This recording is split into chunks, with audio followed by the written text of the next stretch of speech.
What's going on, everybody? Hope you're all having a good, what are we at? Wednesday, Tuesday? Tuesday. Good to see y'all. Sorry I had to be out yesterday. Thanks to Rody for filling in. We are going to be talking to, I think I've got the wrong date on my thing here, so I'm going to put the right one up here. I've got yesterday's date. And it's definitely an interesting slate for a slate with 7 games. I feel like there's a lot of different ways to go. I did a video earlier. If you guys have watched it, great. It was sort of a quick rundown of each game. But some things have changed since then, and I just want to address the value first of all. I don't usually lock players in. I'm locking in McConnell. I don't care. It's just there's just no way I'm not doing it. He's my highest owned play, and he's not a value play, but he is a value play, but it's just he's 6K. The other ones, I like having the spot ready for Biyombo, mostly because I like to have a couple guys in the late game. I like Biyombo and I like Cam Johnson a lot. And I think I can always pivot things around if there's some news, let's say right before the Denver game that Jokic is out, we can switch over to Bruce Brown and Jamal Murray. I actually like Jamal Murray either way, but I just want to throw that out there. So Pritchard is probably not going to be in my main lineup, but he will be in a good portion of my other ones. It's just a lot of minutes. And it's a terrible matchup, but they need to have something happen. This game is on TNT. I am going to do something that I wasn't planning to do to start the day, and that is basically I'm not going to play Luka in my big one. I'm going to play a little tiny stack of a little Tatum, Derek White, Butler, Jimmy Butler on the other side in that Miami-Boston game. We know Butler gets up for big games. It's against Boston. This is an important game, obviously, always for Miami, and it's a nationally televised game on TNT. So I really like Jimmy Butler, especially at his low ownership at 7,600. That seems like a really good price. I considered Kyle Lowry also in that game, but I decided to just make it a 3-man stack with the White and Tatum. But I have no problem if instead of White you wanted to play Pritchard and save extra money. I just think that's just what I'm doing. On Indy side, other than McConnell, I think everybody's in play, but certainly no musts. My next favorite would be Neesmith, followed by Matherin, followed by Duarte. And I think all 4 of those, I'm not going to fault you for any of them, those 3 along with McConnell. I don't even mind Miles Turner if you wanted to get a game stack. I initially was big on DeMar DeRozan today. I am sort of coming off that so I can stack the Boston-Miami game, which is a really weird thing to say out loud on a big slate with a lot going on, stack Boston-Miami. But you can't deny when 4 guys who play a ton of minutes for Boston are out. I also think Sam Hauser's a reasonable value in that game. And I kind of, in a way, prefer getting to him in some ways to Pritchard, even though he's not in my main build right now. Other things that I'm doing on this slate that may be a little bit off the board. I think Donovan Mitchell going to New York is a thing. I just want to say, I really do. I don't think this is a nothing thing. I still don't think I'm going to end up getting to him because I like the guys around him. But I do think Donovan Mitchell playing in New York could be a thing. If he gets hot early on, you could see him go completely nuts. I know you've got Grimes and he's a good defender and all that, but I just think Donovan Mitchell is super talented. He's a New York guy, obviously. And we all thought he'd end up there. And I think this is a spot where he could go a little bit nutty. Then you have the Denver-New Orleans game. I think Bruce Brown and Jamal Murray are good plays as things stand right now without Jokic. If Jokic is out, I think you kind of have to play those 2 guys. I really do. I don't think you necessarily have to, but I think they're both tremendous plays, and I would expect 6x results out of both of them. I'm not really interested much on the New Orleans side as run back, but everything, everybody's fine. McCollum's fine. Valanciunas is fine. I'm just not going to do it probably. And again, if Jokic is out, maybe I will have to have a game stack there, but as of right now, that's what I'm doing there. I ended up lower on the Washington-Dallas game, which again, I'm kind of happy about, but kind of a little bit nervous because I do like Kuzma quite a bit. And it's interesting to play Jimmy Butler at a similar price to Kuzma tonight. I'm still going to do it. It's just the way it is. But I do like Kuzma and Avdia. Avdia, it will be in my main lineup most likely as of right now. On the Dallas side, I think that, if you wanted to, on other sites where we needed value, the Dorian Finney-Smith and Josh Green and Dwight Powell, sure. But I just don't think you need to go to those guys today. And I really do like Luka always. They've been doing this thing against them, if you haven't noticed. Well, they've played in some blowouts, first of all, so his numbers are a little skewed. But also, they've been doing this high trap all the time against him. And it's not even that it always seems to work. It's just it takes the ball out of his hands, and it's a little bit harder for him to get that 75 that I want. And I'm not saying that it's not going to be hard for Tatum at 11K. It's a $1,600 price difference, though. I like the game stack with Tatum. That was sort of my last decision that I've come to so far. Of course, if there's any other news, I will adjust. But as of right now, the way I'm looking at it is my spend ups are Tatum. I mean, they're not spending all the way up. Butler, as I mentioned, McConnell's not a spend up, but mid-range guy, 6,100. I really like the 7K price tag on Jamal Murray, who's been unbelievably good. And I like this matchup for him. So that's just sort of what I'm doing in my main build. But I do have other Luka lineups, and I do think Luka's a very strong play. I have like a couple Mark Williams flyers, but I'm not really going to play much of them in my big buy-ins. But I'm going to take a couple flyers on them and take some shots. And then Phoenix with the Biyombo, Cam Johnson, I think are both strong plays. I think Chris Paul's a really strong play as well. I just think I'm just not building that to get to him for some reason. I like Jamal Murray just as much. He's 500 cheaper, and you have some extra bonus possibility. If Jokic is out, you're just going to do it. But I am right now holding a spot for Cam Johnson and Biyombo in my main lineup. Just FYI. And then the Clippers and Lakers, I think the way to treat this game is stack it or avoid it. I know I never usually say that, and I think there's other routes. I think Paul George is a reasonably good play. LeBron, you could make an argument for him over Tatum. I am siding with Tatum personally tonight, but I have no problem if you want to side with LeBron.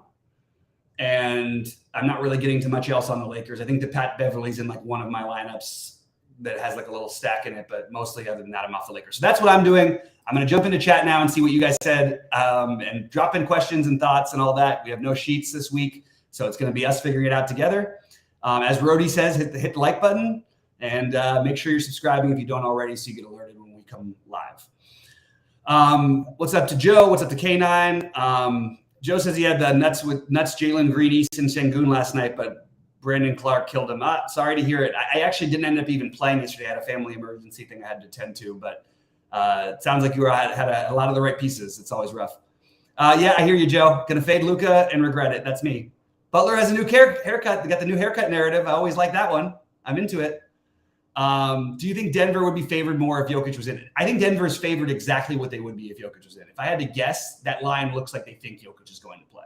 That's Denver being favored at all out there without Porter. I think that's about right. So it's an interesting question, MJ. But I tried to go through the line. I thought about how it would work other ways, and I just think that Vegas, as of right now, is pretending that Jokic is legitimately questionable. But now, if Jokic, if we get the word that he's in, do you think that line's going to jump? Probably not. Maybe it jumps half a point or a point.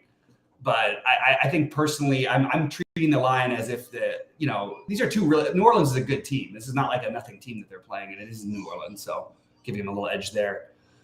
Any Dinwiddie love with Woodard? So I do like Dinwiddie, and he had a big game against these guys before. His old team, he was back there then. So I do think Dinwiddie is definitely like in play, but I just didn't get to him. I just prefer the other guys I'm playing that had a little bit better than I do him. No real other way to describe it. But both Dinwiddie and Luka definitely obviously get a bump, as well as Tim Hardaway Jr. with no Christian Wood, not to mention Dwight Powell. So if you wanted to go ahead and stack that game and to answer the next question about Kuzma, I really like Kuzma. I am siding with Jimmy Butler due to ownership and because I believe in the narratives and all that stuff. Kuzma, if you look at his game log, it's very hard not to want to play him. He's put up 52 or more in 3 of the last 4.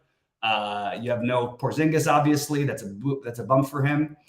One guy who no one's playing is Daniel Gafford. I'm probably not going to play him either, but it's kind of funny that we're like, getting to the Bismack thing. I do like Bismack, and obviously centers against Charlotte are the nuts, but it could just as easily be Lawndale as it could Bismack, and you could end up seeing Sarge at the 5. I'm kind of curious to see how Phoenix shakes their starting lineup out tonight.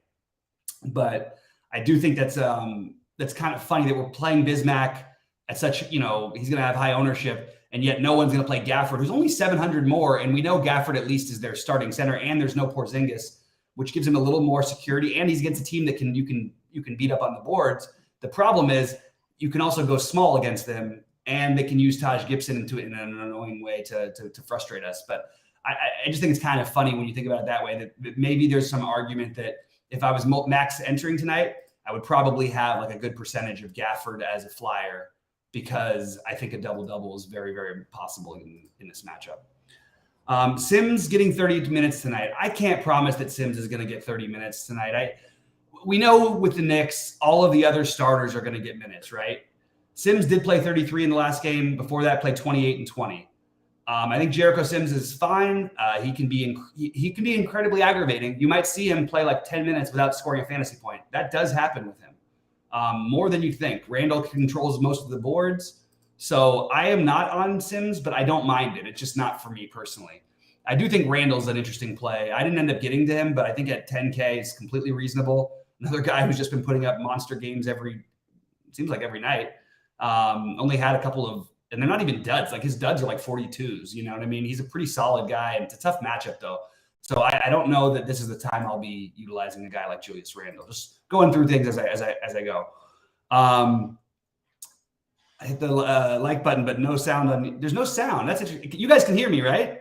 It seems like everybody can hear me because you're responding to stuff I'm saying, right? So if you can't hear me for any reason, I'm not sure why that would be that way, Wesley. I know it sounds crazy, but try turning up the volume on your computer. It's happened to me many times while recording, and I do this for a living. So certainly no shame in if you don't have your volume up. So you guys can hear me. Yeah, Bradley Beal is pretty cheap, but think about it. I like the idea of playing some Bradley Beal, but if you're playing that game, if you're playing the other side of it, shouldn't you be playing Kuzma? Like Bradley Beal, he's coming back from the injury, has only played 27 and 28 minutes the last two games. Do you feel better about Bradley Beal than you do about Kuzma? Because I feel a little better about Kuzma, but I definitely don't mind Bradley Beal. He's at a shooting guard spot that's not that strong. Yeah, I see. If I'm pronouncing that right, IO 22. And I like the 22 in there. It's my lucky number. I'm liking that Boston-Miami game as well. And that's what I'm doing. But I am not playing much Pritchard in my big buy-ins. I am going to fade Pritchard at crazy high ownership. Even if Pritchard gets 25, I don't think on this kind of slate that means you need him. Now, I am playing Biyombo, so maybe I'm sort of speaking out of both sides of my mouth. But I think that matchup with Charlotte is a little too enticing. And the thing about Pritchard is he could literally play 35 minutes and end up with 14 fantasy points. They're not going to run any offense through him. The only thing he'll be doing is shooting catch and shoot threes. I actually think that if you want to make a bet, like if someone give you like 3-1, bet Sam Hauser has more fantasy points than Peyton Pritchard tonight. I like Derek White for what it's worth. I think he's being under projected throughout the industry. So I'm going a little bit of a different route with that one. And I basically picked, I have some cheap players in my lineups like Biyombo. So I basically picked Biyombo and Avdia ahead of Pritchard.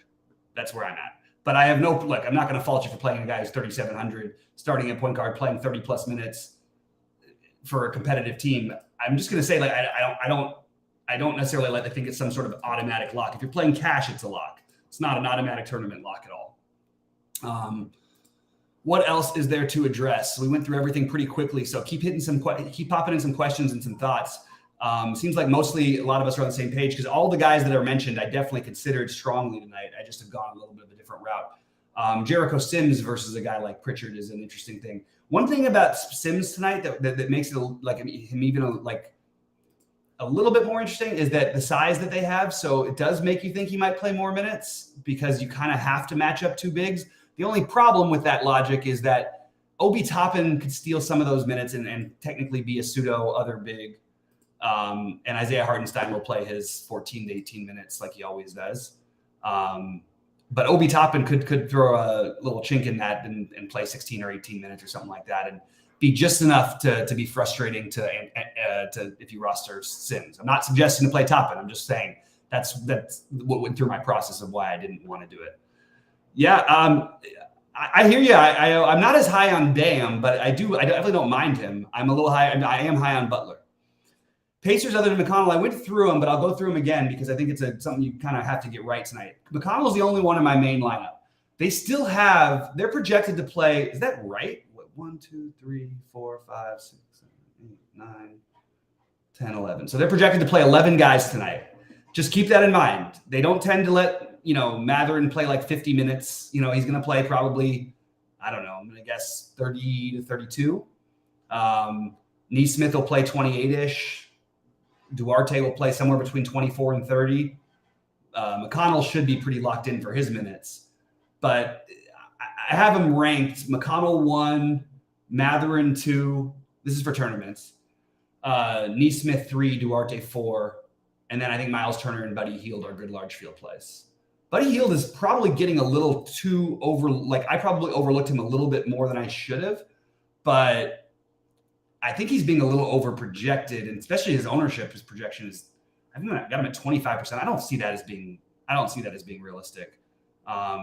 He's also very volatile, very shooting reliant. And even in these spots we've seen this year, we haven't always seen him be productive. In fact, when they sat everybody that one game against OKC, he didn't even play minutes. He played 19 minutes. Favorite game stack tonight? Good question, K9. I like the Boston and Miami game, mostly because you're getting the value from Boston.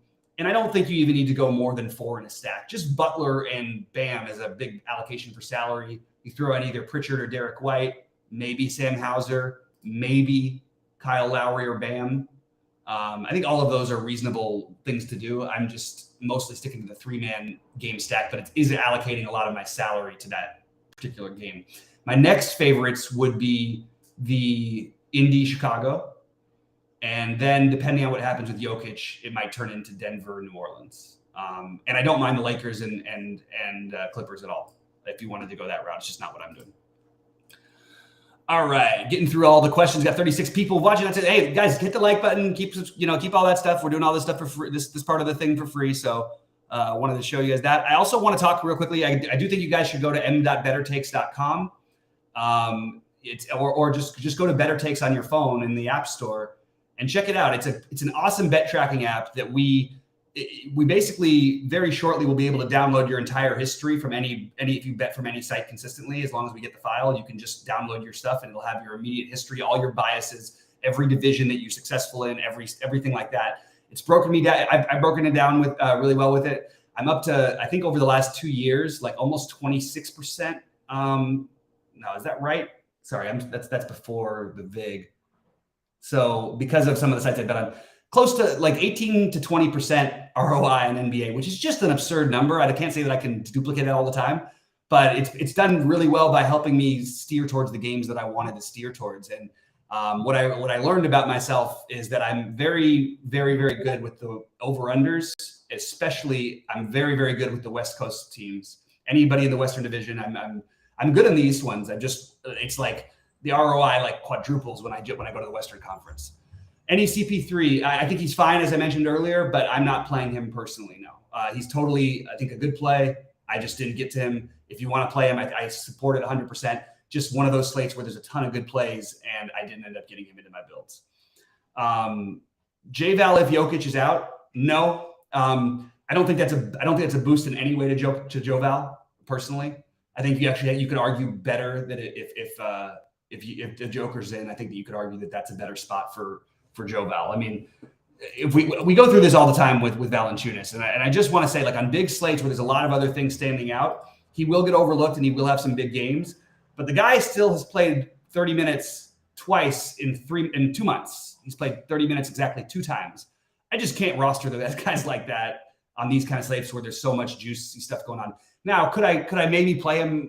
Is he maybe a better play because the game stack becomes better and I want to play 3 guys from Denver? Sure, that would be the way I would get to Joe-Val, but not because Jokic is out.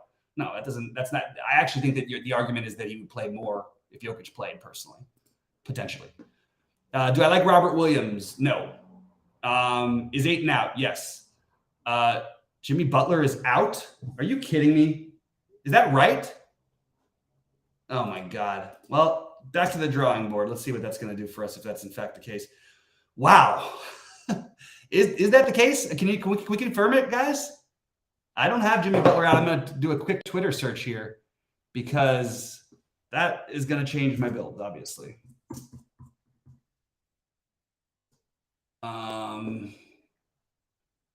Let's see what I've got. Jimmy Butler has been ruled out. Wow. His back must actually be hurting. Okay. So the first thing I want people to do is not overreact to that information and play everybody else from Miami. They still remember, we've seen Miami all year long not have Jimmy Butler at times, not have Bam at times. We've seen them not have Butler, Bam, or Hero a number of times. We've seen this stuff, and it doesn't mean we have to play these other guys. They are definitely more in play. I'm going to let the projections rerun and see what they say, but it's going to take a little while for that to happen. And I don't think that anybody becomes a must play. What I would say is that Kyle Lowry at 4,800 is probably, I think it's a much better play than it was a little while ago when we started to feel, like we were priced into playing him. It's been a while, but without Butler, I do think Lowry, at 4,800 in the competitive game should play like 40 minutes and should have a lot of the offense running through him. So I think that he's my initial one. The obvious, the one that most people are going to go to, which are both totally fine plays, are Hero and Bam. And I think all three, Lowry, Hero, and Bam are all very interesting. I think even Struss at 4K is worth taking a shot on just because of his ability to hit threes, and he's a pivot off of the chalky Avdia. But remember, they're still pretty healthy. It's not like they don't have bodies to go around. Oladipo's playing minutes now. I think Oladipo's in play, but I would prefer, I guess Oladipo's as good, basically similar to Lowry.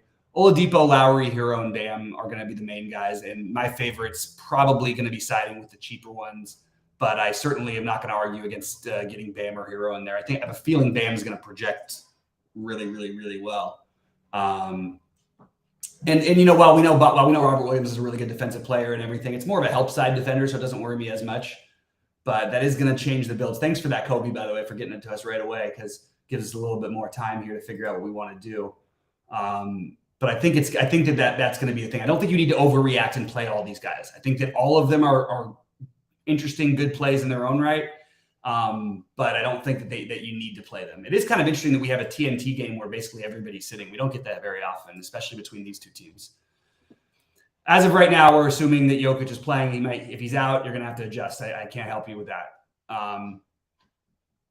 That's not really. Yeah, I mean, it's fine for Tatum. Those things are a little bit overrated. It wasn't like they were going to probably have Butler guard him the whole game anyway. You're right. It's a bump for him, but it's not as big of it's not like a postseason game or something. Like, it's still a competitive TNT game. So yeah, it's a bump, but it's not like something crazy. Like maybe some people will think it is. I just don't want to overreact to it. It is interesting because, like, who do you have guard him? And honestly, the guy who could do the best job on him would probably be Bam. And I wouldn't be surprised if you see Bam guarding Tatum quite a bit tonight. Tatum ownership might go up. That's true. But also there's more value in it, and people are going to probably play the Miami side more now than they were. So that's going to make him go up too. So yeah. No, you could stack the Clippers and Lakers game. I said it makes sense as a stack, but it's just not what I'm doing. So Butler, let's see what else we've got with this. Of course, my super awesome play is the guy who gets announced out. Was not ready for that one. I didn't even have him as questionable. All right, what do we have here? Boy, this McConnell, that can't be right. Did somebody else get announced out for Indiana? Why is McConnell's projection just jumped like 10 points or 8 points on my thing? That seems a little too high. I am curious how these Miami guys are going to project though, and see if they get the bump that they could. I'm a little tempted by this Lowry thing, by the way. Just something about it. I find it a little tempting. I'm afraid. I'm curious where. They definitely haven't updated yet. I'm afraid that people will actually play him because his projection might look better. But if they don't play him, that was going to be my sneaky one to go to. Najee Marshall is out. That means nothing for me. The only way it means anything is if Jokic is out, because that means I'm going to stack that game. I guess what it does mean, if there was one thing, because I had Najee Marshall expected to be out anyway. I think Larry Nance is a tournament flyer you could take a shot on. Sort of like Larry Nance, Struss. Those are interesting pivots off of Avdia, who should have some pretty good ownership, although I do like Avdia better than those guys.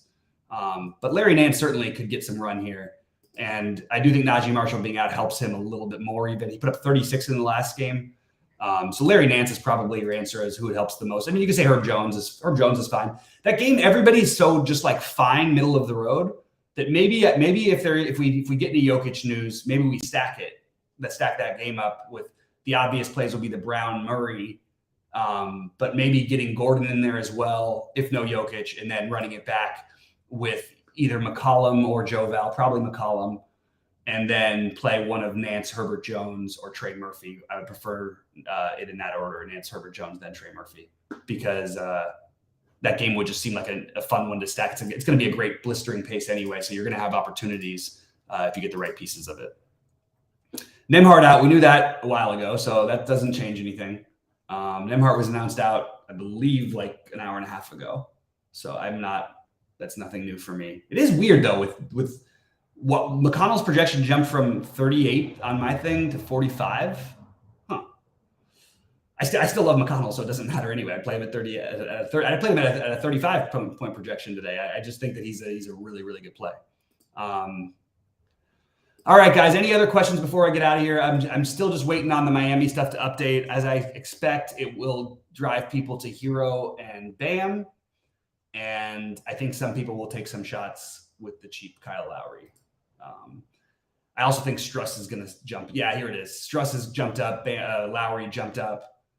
Oladipo jumped up. Actually, Hero and Bam jumped up a little less than the other guys did, but still look like pretty good plays. I can't tell you who the highest owned centers are right now because it's going to be different based on the ownership hasn't updated yet. They haven't even got the projections done for Miami yet, so that's going to be impossible. Ayton, when someone's doubtful, you just assume they're out. That's what you do. Every system out there has Ayton as out. Now, if he ends up deciding to play, yeah, you're kind of in trouble if your only guy late is Biyombo. So I'm fine if you want to skip Biyombo. You don't need that value anymore. But I do think that I'm probably going to play him because I'm willing to embrace a little bit of that risk. I don't really mind that much. But yeah, I have Ayton as out right now. And based on the fact that the Phoenix is only a 6.5 point favorite in Charlotte, Vegas obviously thinks he's out as well.